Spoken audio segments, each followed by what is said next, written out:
બેનોના મકાનમાં જીવાભાઈ રહે છે, એમાં જીવતી બેન નથી રહેતા. કારણ કે પુરુષ ગુજરી જાય એટલે જીવ વિયોગ્યો કહીએ, સ્ત્રી ગુજરી જાય એટલે જીવતી હોય ગઈ એમ નથી કહેતા, જીવ વિયોગ્યો કહેવાય. એટલે મકાન આપણે ઈશ્વર ભાતી ભાડે રાખ્યું. બોલવા બેસીએ તો ઘણો સમય લાગે, પણ દાતારીનું, સુરવીરતાનું, માનવતાનું, સમર્પણનું, ભક્તિનું ભાડું જો ભેરા કરીએ ને તો 50-60 વર્ષ સુધી વાંધો ન આવે, નકર તો 20-25 વર્ષે ખાલી કરાવે. હાલ નીકળ બારો, ડીઝલના બોકડાને જે મોર થઈ જાય. મને હમણાં ગામડાના એક બાપાએ બહુ સરસ વાત કર્યો. મને કે ભીખુદાનભાઈ, આજ મેં મારા મોટા દીકરાને બોલાવીને કીધું કે મારો જ્યારે જીવ જાય ને તે મહેરબાની કરીને નિરાયતે જવા દેજો, પાણીની ચમચીઓ ખોહીને મને ગોટે ન ચડાવતા. હા, મને એમ તો કહેતા જ નહીં, બાપા ઓળખો, બહુ ઓળખા તમને, હવે ઓને ઓળખવા દો. હે એટલે કે છે કે જીવ સાને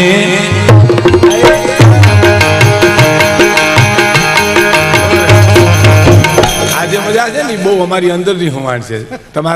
તમારા સુતારિયાની આજુબાજુ સાયકલ શીખતા હોય તમે જોજો, સાયકલ શીખે ને એ જોજો, એ સાયકલ ઉપર ચડવું હોય ને તો ઢોરો જોઈ, ખાંભો જોઈ, ઢોરો જોઈ, નકર ચડી ન હગી. એ ઢોરો કે ખાંભો આવે ત્યાંથી સાયકલ ઉપર ચડી જાય ને પછી ઉપડે, પછી ઉતરવામાં ઢોરો તો જોઈએ જ. હા, ખાંભો ઢોરો ન આવે ત્યાં સુધી સર્કસનું વાંદરું રખડે રખડતો હોય. અમારે આમાં ઢોરા ન કે જીવ સાને અરે છે અરે રે ભાડાના મકાનમાં રેવું રેવું ભાડાના મકાનમાં.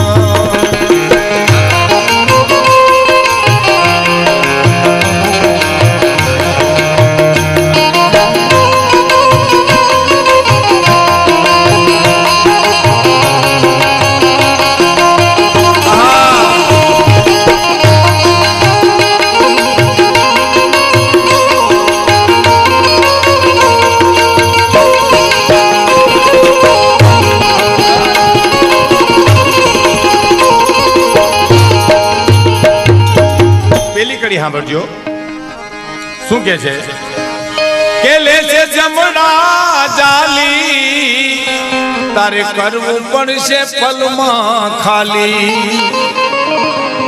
લેશે તન જમણા જાલી, પછી તારે કરવું પડશે પલમાં ખાલી. પછી તારું ડાપણ નહીં આવે તે દી ધામમાં, અરે રે ભાડાના મકાન.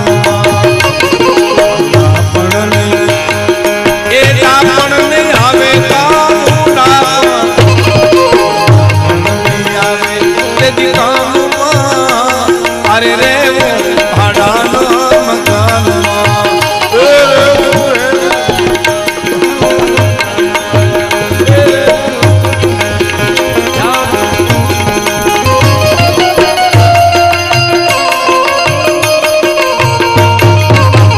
ખરેખર મજા આવે. નક્કી નથી ડોહી હાંડીએ સેજા જેવું છે.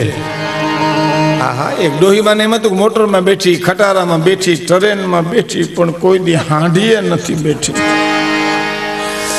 એ મને કોક હાંડીએ એમાં મારી હટાણું કરવા નીકળ્યા ને વળી ક્યાંક માલધારી હાંડીઓ ચુકાડીને કંઈક ગયો છે કંઈક વસ્તુ લેવા, તો માં છાય લેવા નીકળ્યા, હેલને સેલ કરી લઉં. હાંડિયા પર બેઠા એટલે હાંડીઓ ઊભો થયો, ઊભી બજાર હાલતો થયો. માને ખબર નહીં આવું ફૂલે કે કરશે મારું. એમાં કોઈ પૂછ્યું કે માં કેની કોઈ, તો કે આજ નક્કી નથી બેટા, આજ નક્કી. આજ અમારું એવું છે. હા, અમુક તો છે ને દીકરીએ બહુ સરસ ભજન ગાયા, અમુક બહેનો લોકગીત ગાય, અમુક મિત્રો ભજન ગાય. એક ભજની ગામડામાં ભજન ગાતા હતા ને, તે ગામ સાંભળતું હુઈ ગયું ને બોલો. અને પછી કીધું તમે હુઈ કા ગયા, તો અમને તમારી પર વિશ્વાસ છે કે તમે ખોટું ન બોલો. વિશ્વાસ રાખીને લંબાવી જાય એની પાસે હું કરવું છે. હે એ લેશે જમણા જાલી,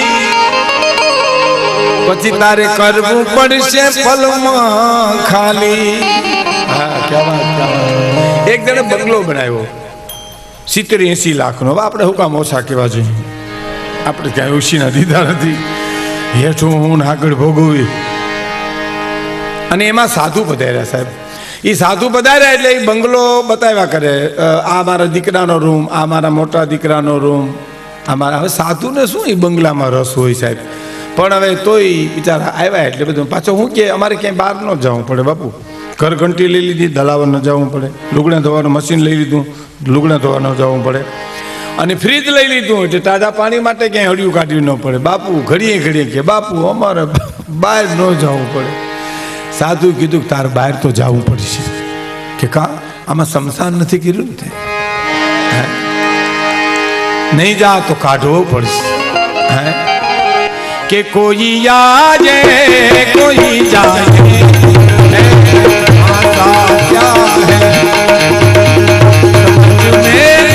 में कुछ नहीं आते है दुनिया क्या है.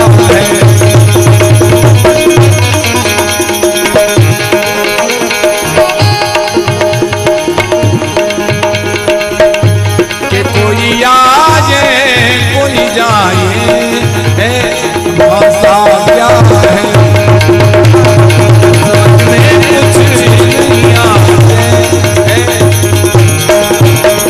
कोई आए कोई जाए है भाषा क्या है क्या है समझ में कुछ नहीं आता कि दुनिया क्या है. और रोने वाले को हंसकर कहता है जनाजा ठहर जा लौट के आता हूं तरसता क्या है.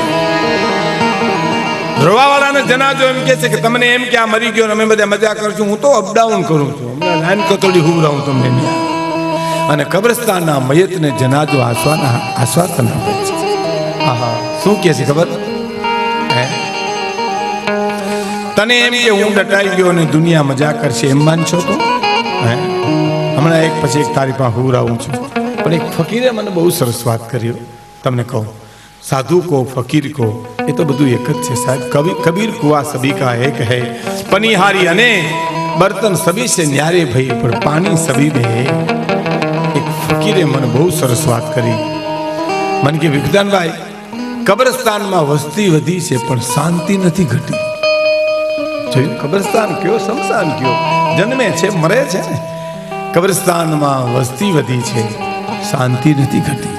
કારણ શું? કારણ સાંભળજો. કબ્રસ્તાનનું મયત એમ કહે છે કે યહાં ક્યું ચેન સેન સોઉં મેં, આ શાંતિથી નિંદર શું કામ ન કરું. યહાં ક્યું ચેન સેન સોઉં મેં, ये जगह मैंने जान दे के पाई है. આ જગ્યા જાન દઈને મેળવી છે માટે સૂતો છું.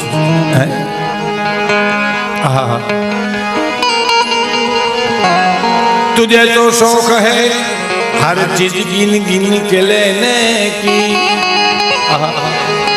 तुझे तो शौक है हर चीज गिन गिन के लेने की, मगर तेरी गिनती नहीं तो क्या है. तेरी गिनती नहीं दौलत को इनका क्या है. कोई आए कोई जाए तमाशा क्या है, समझ में कुछ नहीं आता. तुझे तो शौक है हर चीज गिन गिन के लेने की, मगर तेरी गिनती नहीं तो दौलत को गिनता क्या है. સર સુફીની વાણી છે. એટલે કે છે શું કે લેશે જમણા જાલી પછી તારે કરવું પડશે પલમાં ખાલી, પછી તારું ડાપણ નહીં આવે તે દી તારે રે ભાડાના મકાન.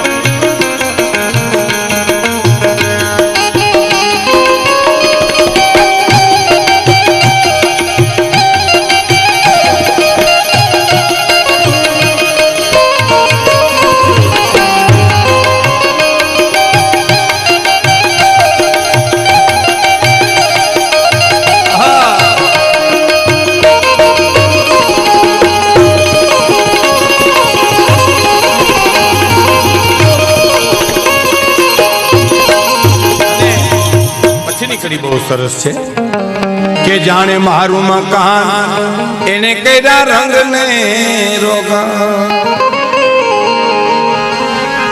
કે જાણે મારું મકાન કર્યા એને રંગ ને રોગાન. એક તો મારું મકાન સમજીને રંગ રોગાન કર્યા કરે. કેવા રંગ રોગાન કરે? ધોળા વાળ છે હોય તો કાળા કર્યા કરે, પનર દી પોતા માર્યા કરે. એ 2-3 દિનનું આગા પાછું થાય તો ધોળા ઠેબા દેખાય, એ સટાપટા વાળો લાગે આવો. હવે એને ખબર ઉગે એને કોણ પૂગે ભાઈ. હે આપણામાં જેવું ને બેનોમાં એવું છે, કોક બાયુના મોઢામાં ભેંના વાહ જેવા હેથકનો પાવડર સોપડે, લાલીની પથારી ફેરવે, કુદરતે નેણી દીધા હોય ને ગાડીની પાટાની મણિયું કાઢી નાખે, એને લડી જ લેવું જ. પછી ક્યાં વાત. પછી ઉનાળામાં આપણી બાજુમાંથી નીકળે પછી બધું ઓગળે, લાલી પાવડર ને બધું રેગેડા વયા જતા. બાજુમાં નીકળી જાય ચૂંટણીનું જૂનું બોર્ડ ન આયલું જતું હોય એવું લાગે.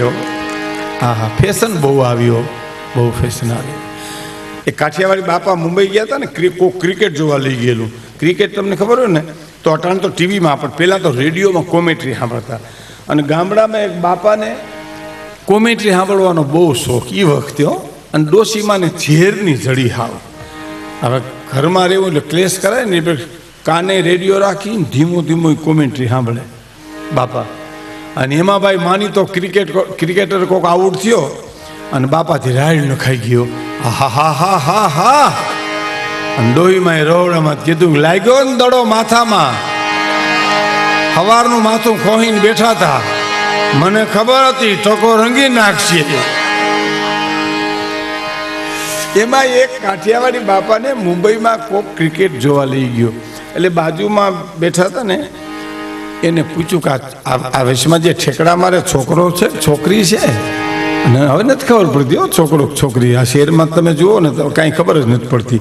અમારો પ્રોગ્રામ હતો ધંધુકાપા ધોળકાપા હતો ને, તે એક દીકરી આવી હતી બોલવા, ટી શર્ટ પહેરીને પેન્ટ ને બોય કટ ને નાકમાં કાંઈ ન મળે તો ઓલો ભાઈ મને કે આ છોકરો ગાવાનો છે ને? છોકરો ને છોકરી છે.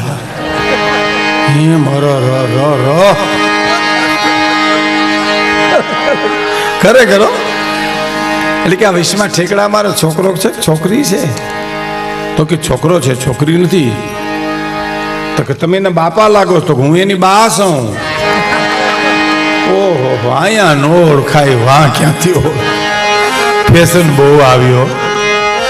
કે જાણે મારું મકાન એને કર્યા રંગ ને રોગાન, જાણ લીધું છે કાયમ વેચાણમાં.